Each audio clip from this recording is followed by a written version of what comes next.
After gathering gold and silver, I decided to prepare to make a journey to find copper. Gold and silver can't be used for tools on their own, so copper is my main target. Before that, I started a farm to hopefully have some vegetables waiting for me upon my return. On my way, I committed a tragedy. In my desperation for a large hide to make a bed to set my spawn point, I slaughtered an innocent horse, and I did it for nothing. I killed a horse for no reason. That's a cow. I am sorry, pal.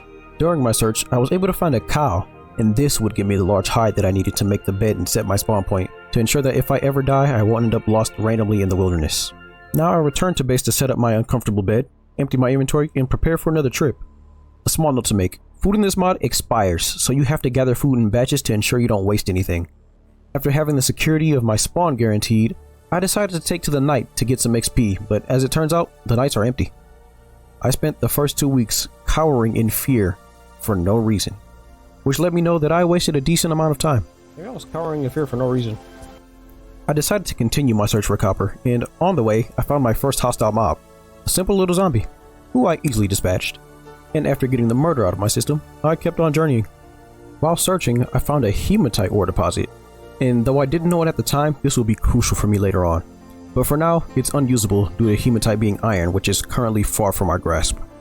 After days of aimlessly wandering and searching, with each step letting my heart sink further into despair, thinking I would never find copper, I stumbled upon a large deposit of copper gravel in the faraway river. I spent the entirety of day 20 continuing my collection to boost us from the Stone Age to the Copper Age.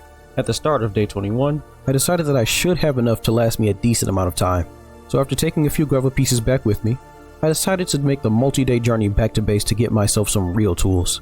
On the way back, I found seashells. These would be needed for flux, which is an important material for working with metals.